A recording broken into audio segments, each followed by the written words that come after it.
Assalamualaikum warahmatullahi wabarakatuh. Perkenalkan nama saya Muhammad Lutfi dengan NPM per 2010 30 dari Rombel Kadif Manajemen. Di sini saya akan menyampaikan analisis keuangan PT Suhu Global Health (TBK) untuk memenuhi PJBL Manajemen Keuangan 2 tahun 2025. Untuk daftar isi yang pertama ada pendahuluan, yang kedua kajian kinerja dan fundamental, yang ketiga struktur modal, yang keempat kebijakan dividen, dan yang terakhir adalah kesimpulan dan saran.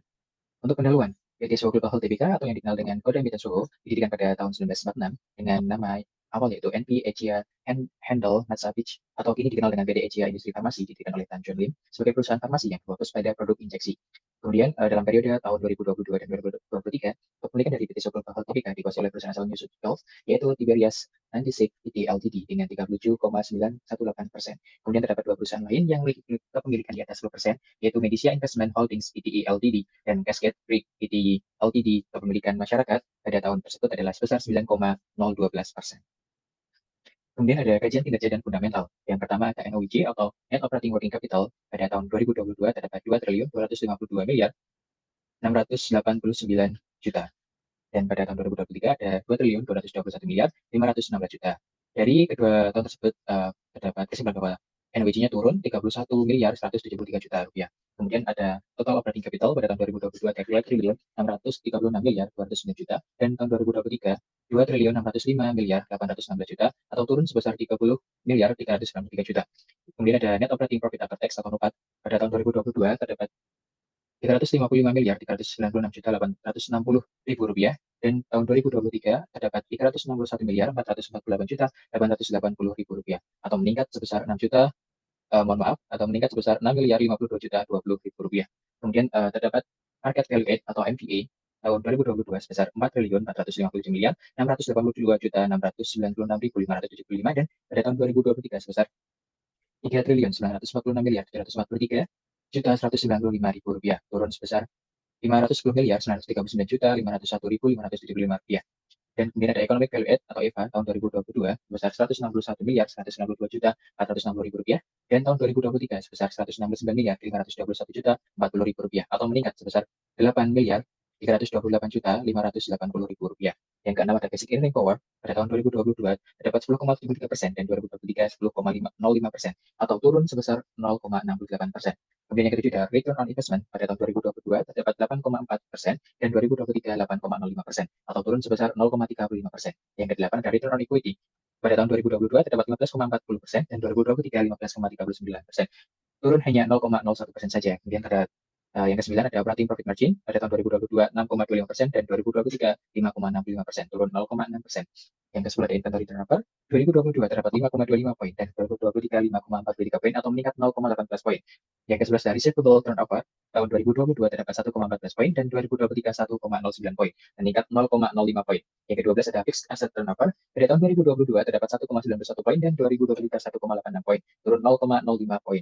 Yang ke-13 ada current ratio, pada tahun 2022 terdapat 2,04 poin dan 2023 1,89 poin, turun 0,15 poin. Yang ke-14 ada quick ratio, pada tahun 2022 terdapat 1,44 poin dan 2023 1,26 poin, turun sebesar 0,18 poin. Kemudian ada cash ratio, pada tahun 2022 terdapat 0,59 dan 2023 sebesar 0,31 atau turun sebesar 0,28%. Kemudian yang ada yang ke-16 yaitu price to earnings tahun 2022 sebesar 10,94 poin dan 2023 10 turun 0,94.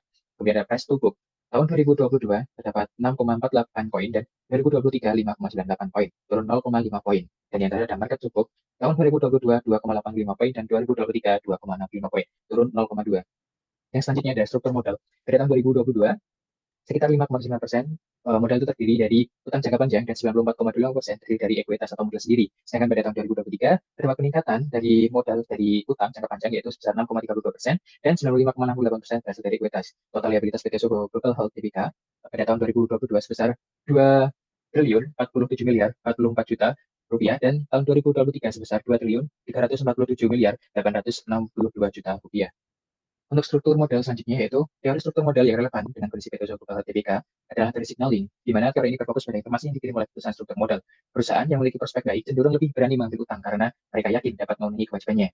Dapat dilihat pada perusahaan ini melakukan penjagaan stock split dengan rasio 1:10 pada tahun 2023. Ini pada akhir 2023 ya. Dan ini ditunjukkan dengan turunan harga saham dari semula yaitu 5.425 per lembar saham menjadi 500 per lembar saham pada tahun 2023. Kemudian perusahaan melakukan penambahan jumlah saham beredar pada tahun 2023 sebanyak 12 miliar 691.688.290 dari sebelumnya hanya 1 miliar 269.168.239.